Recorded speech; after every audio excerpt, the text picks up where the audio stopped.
I'm Samuel Pang. I'm a dean at the College of Theology and the United Graduate School of Theology at Yonsei University, and also currently I'm a director of the GIT program at Yonsei University. Thank you for having me. My name is Chammah. I'm originally from Zambia. I've been teaching at Yonsei University since 2019, and I've been privileged to teach in Global Institute of Theology. So I'm grateful that I'm here to talk to you about GIT.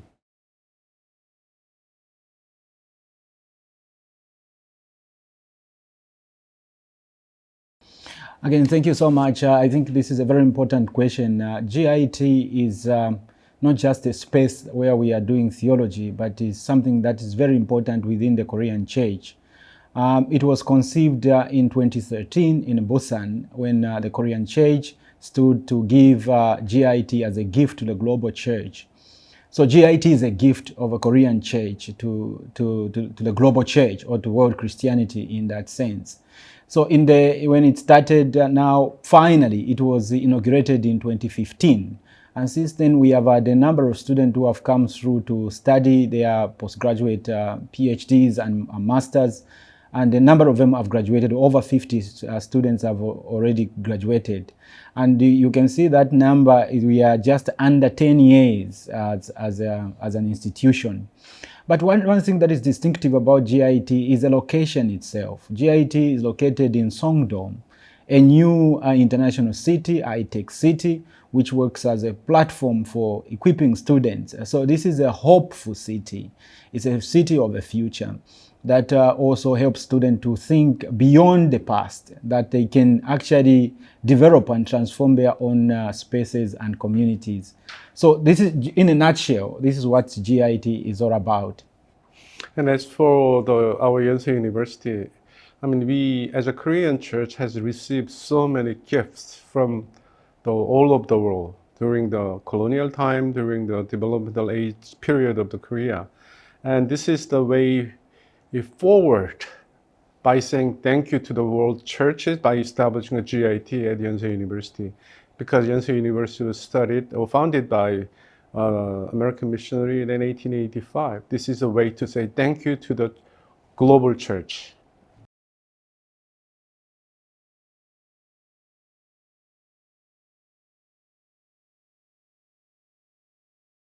This is an absolutely gigantic question, but I think this is very important to answer. I think major challenge is the shift of the gravity of Christianity from north to south.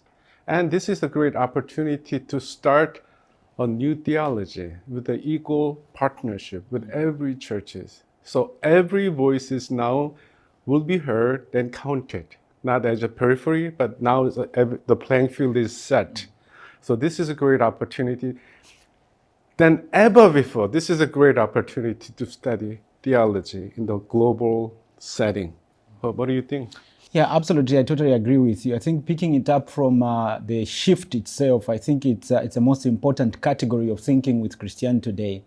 In fact, when you look at this shift, has also taken place with a number of other disruptive forces that we are experiencing today. For instance, disruptive technologies that we have today, but also the question of ecological challenge that we are also facing. This part of this whole package that we have today.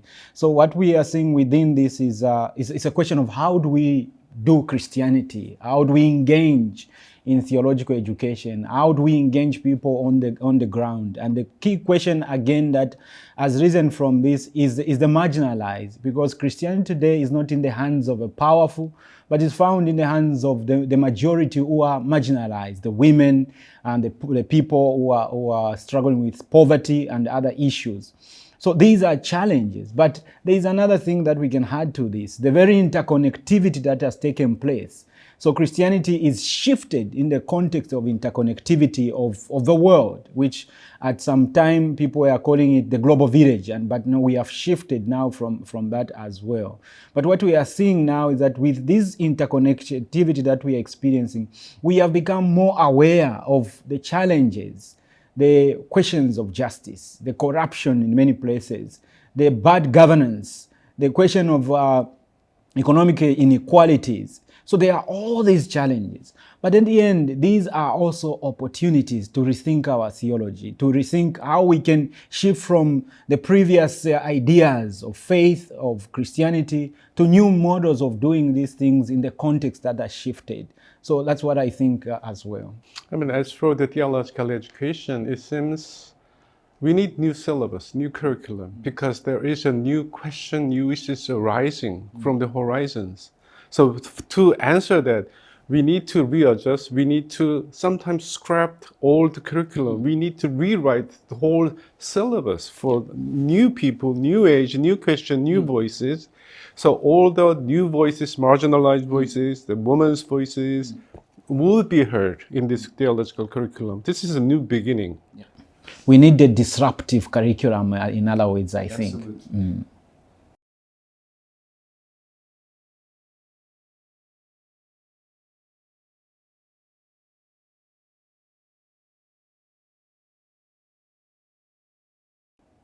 I think this is presenting as an opportunity. As you are aware, CWM for a long time has been working with different forces of racism, which became a very, very important question, the questions of climate change, the questions of people on the margins, and all these many questions. And I think from GIT perspective, these have been also very, very important questions that we are tabling.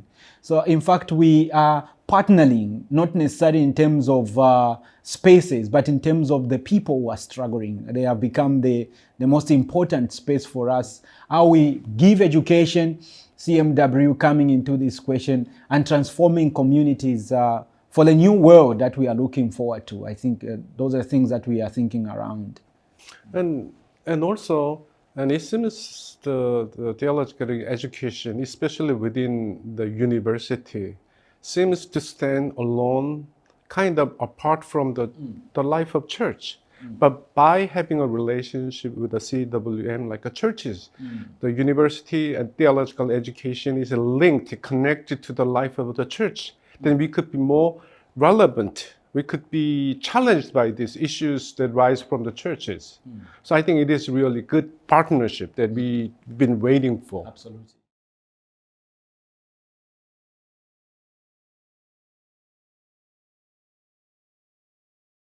As for the theological education, when you come to the flourishing community, I'm imagining the kind of classroom setting.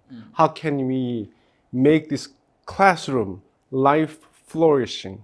I think it is the adjusting the relationship between students and the faculty members, the equal partnership. We are learning each other in reciprocity. By doing it, we are imagining a new world.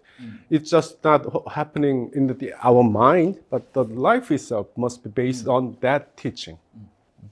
I think also to add on to that is that for a long time, theological education was done in a very abstract sense. Ideas were meant to be theoretical, and too often they didn't have clear pragmatic or praxis models of engaging the people. But what we are seeing, again, if we put it into a big framework of the shift that has taken place and what CWM has been doing as well, this all brings us to the concept of the new heaven and the new earth that we are looking for. I think that for the communities to flourish, we need to bring this and rethink what does it mean when we talk about this. And I think we are not talking about the new heaven and the new earth that is to come, but we are talking about these in terms of the today. How do we realize the kingdom of God? How do we realize the new heaven in the context of the people who are struggling, the context of the marginalized? So for us in the classroom becomes this space of reconstructing theology, reformulating these ideas for the new heaven, so that this new heaven can be realized among the students. And then it can also be extended to the places where they are coming from, where the families and to their churches in different contexts. So this concept has become so important in terms of doing theology, because we are not looking for the heaven in the future, but we are looking for the heaven that can be realized in the today, in the experiences of the so many people in the world.